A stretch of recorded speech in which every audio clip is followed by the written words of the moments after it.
Let's get into the Megyn Kelly story. You guys have got to hear this. So Megyn Kelly, I don't know what's going on with her. She's been making some really cringe statements recently, especially in reference to the Epstein situation, in reference to women and sexual assault or harassment.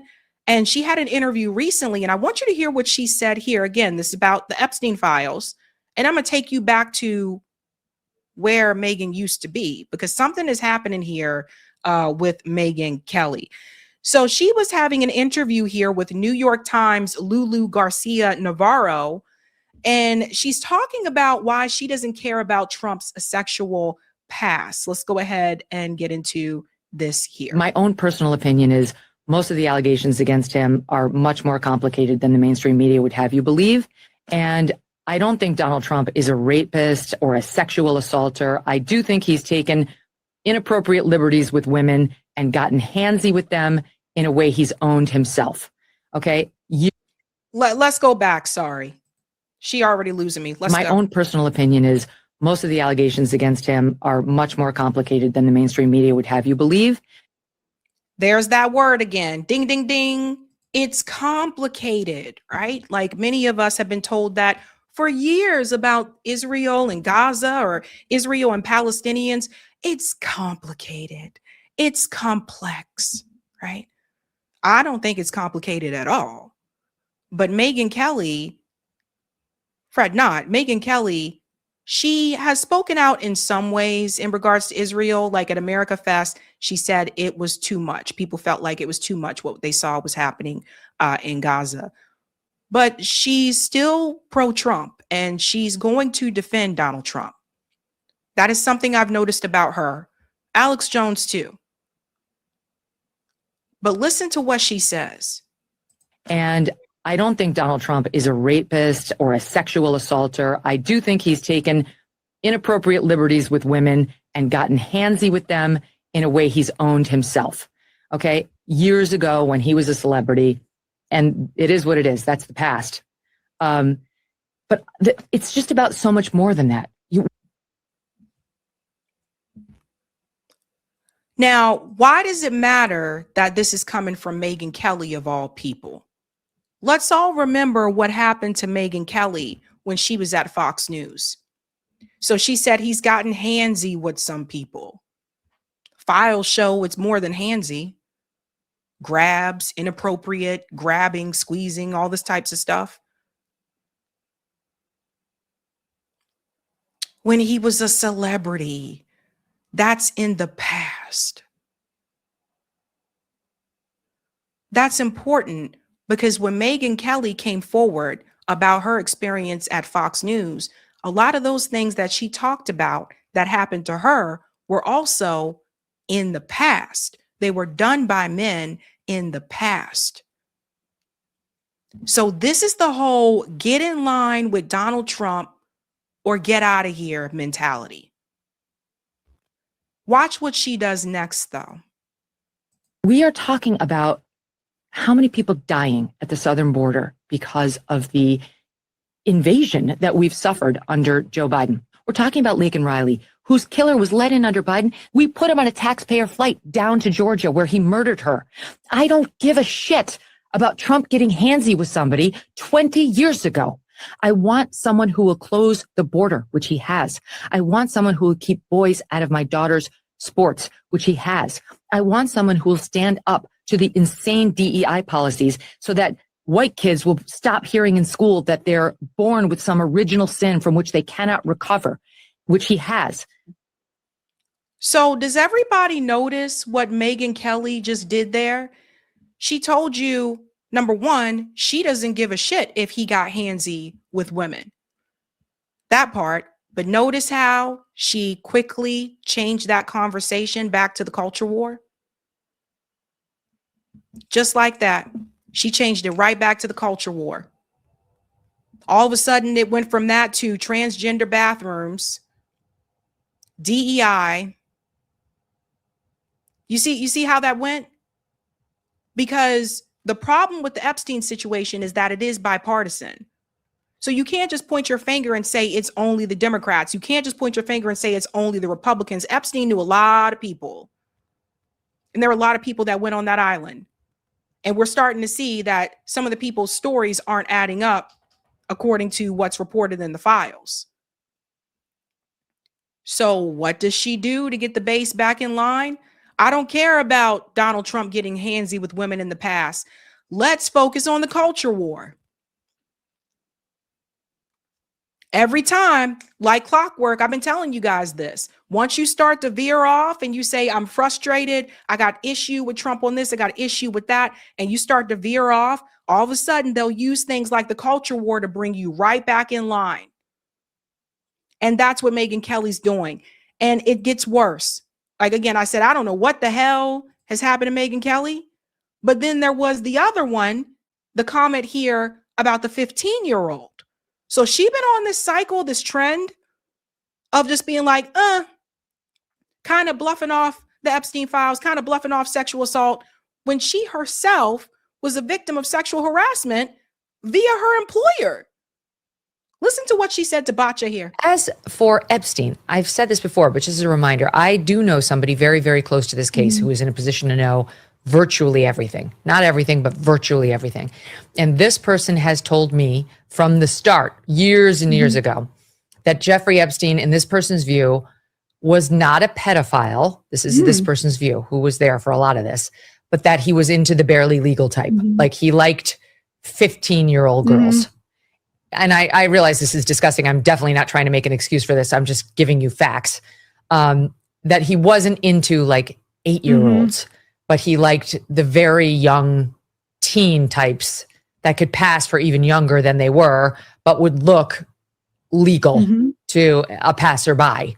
And that is what I believed. And that was what I reliably was told for many years. And it wasn't until we heard from Pam Bondi that they had tens of thousands of videos of alleged, forgive me, they used to call it kiddie porn. Now they call it child sexual abuse material on his computer, that for the first time I thought, oh no, he was an actual pedophile. I mean, only a pedophile gets off on young children abuse videos. She's never clarified it. I don't know whether it's true. I have to.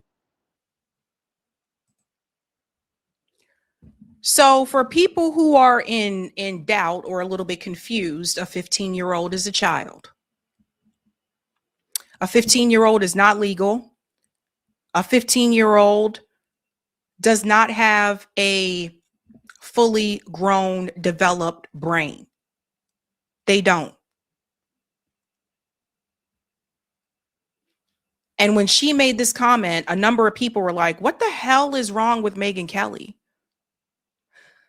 She was making excuses for Jeffrey Epstein. She said she's not making excuses, but she really was, especially when she sits there and she says, well, I'm not trying to make excuses, but it's not like he was in 18-year-olds. It was more like 15. And you're going to see that's going to be debunked in just a second as well. Anything to protect the party, anything to run cover for Trump. To be honest, I don't really trust Pam Bondi's word on the Epstein matters or anything else anymore. Yeah, so I don't know what's true about him, but we have yet to see anybody come forward and say, I was I was under 10, I was under 14 when I first came within his purview. You can say that. So now it went from under 15 to under 14, under 10. That's a distinction without a difference. No, it's not. I think there is a difference. Yeah. There's a difference between a 15-year-old and a 5-year-old. Yeah. You know, it's just. So does everybody see what Megyn Kelly is doing? And by the way, people roasted her online for this comment. They really went after her like, what the hell is wrong with this woman? Megyn Kelly has teenage daughters. Would she have been okay if some grown-ass man was trying to do that to her daughters? I bet not. And what's weird about all of this is that when you go back through her history, that's why I said her of all people. Let's not forget, she was one of she came forward working at Fox News, and talked about the sexual harassment that she experienced at Fox News from her employer. And at that time, a lot of people were applauding Megyn Kelly. They were like, how brave and so courageous she is, even though they may have disagreed with her politically. I think a lot of people at that point were like, that is so brave of her to come forward. And I feel like this is not even the same person. Listen to her here. In response to the New York Times, 21st Century Fox says that it has taken concerted action to transform Fox News, including hiring new leadership. O'Reilly calls the Times reports a malicious smear, claiming that no woman in 20 years ever complained to Human Resources or legal about him. Maybe that is true. Fox News was not exactly a friendly environment for harassment victims who wanted to report, in my experience. However, O'Reilly's suggestion that no one ever complained about his behavior is false. I know because I complained. It was November of 2016, the day my memoir was released. In it, I included a chapter on Ailes and the sexual harassment scandal at Fox News, something the Murdochs knew I was doing and, to their credit, approved. O'Reilly happened to be on CBS News that morning. They asked him about my book and about Ailes, who by this time had been forced out in disgrace. O'Reilly's response? I'm not that interested in this. No? No, I mean, it's sexual over for- harassment? You're not interested in sexual harassment? I'm not interested in basically litigating something that is finished that makes my network look bad. Okay? I'm not interested in making my network look bad at all. That doesn't interest me one bit. I did something that day I've never done before. I wrote an email to the co-presidents of Fox News, Bill Shine and Jack Abernathy. An email I have never made public, but am sharing now because I think it speaks volumes about powerful men and the roadblocks one can face in taking them on. I wrote in part, perhaps he didn't realize the kind of message his criticism sends to young women across this country about how men continue to view the issue of speaking out about sexual harassment. Perhaps he didn't realize that his exact attitude of shaming women into shutting the hell up about harassment on grounds that it will disgrace the company is in part how Fox News got into the decade-long Ailes mess to begin with. Perhaps it's his own history of harassment of women, which has, as you both know, resulted in payouts to more than one woman, including recently, that blinded him to the folly of saying anything other than, I am just so sorry for the women of this company who never should have had to go through that. Bill Shine called me in response to my email, promising to deal with O'Reilly. By 8 p.m. that night, O'Reilly had apparently been dealt with. And by that, I mean he was permitted, with management's advance notice and blessing, to go on the air and attack the company's harassment victims yet again. If somebody is paying you a wage, you owe that person or company allegiance. If you don't like what's happening in the workplace, go to Human Resources or leave. I've done that. And then take the action you need to take afterward if you feel aggrieved. There are labor laws in this country. But don't run down the concern that supports you by trying to undermine it. This is not unique to Fox News. Women everywhere are used to being dismissed, ignored, or attacked when raising complaints about men in authority positions. And now Megyn Kelly, excuse me, and now Megyn Kelly is doing the same thing. I mean, it's just, I feel like this is a completely different person. Does she seem different to you? Like, I don't hear this from her today. They stay silent so often out of fear. Fear of ending their careers, fear of lawyers, yes, and often fear of public shaming, including through the media. At Fox News, the media relations chief, Irina Briganti, is known for her vindictiveness. To this day, she pushes negative articles on certain Ailes accusers, like the one you are looking at right now. It gives me no pleasure to report such news about my former employer, which has absolutely made some reforms since all of this went down. But this must stop. The abuse of women, the shaming of them, the threatening, the retaliation, the silencing of them after the fact, it has to stop. Hello today. But according to Megyn, it's not like they were not at least 15. It's like a completely different person. And so just to debunk that, by the way, this is another one a lot of people don't talk about. Epstein assaulted a 15-year-old Jennifer Arose.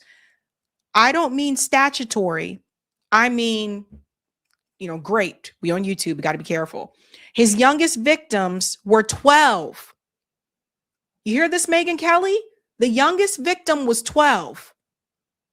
But sure, let's get into semantics of whether it's pedophilia or hebephilia. At the end of the day, Megyn Kelly still supports Israel. Like, I don't know what to tell people, man. It's really weird. And you know why I bring this up? I made a video about Alan Dershowitz the other day. Alan Dershowitz wrote an article years ago arguing for the age of consent to be lowered. And you pair that with Megyn Kelly's remarks, or the I don't care that Donald Trump got handsy with women. I feel like this isn't even the same person who came forward about sexual harassment at Fox News. So it seems like she did get the call. And that's why I say we are naming names. Because, Megyn Kelly, you have done a complete 180. It's like you've turned into a completely different person.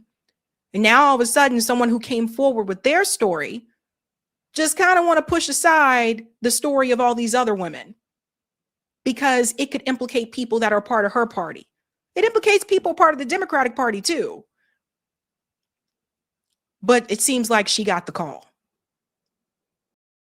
Crazy times, ladies and gentlemen. Crazy times. Hey guys, this was a Sabby clip. If you like what you saw, hit that like button and subscribe.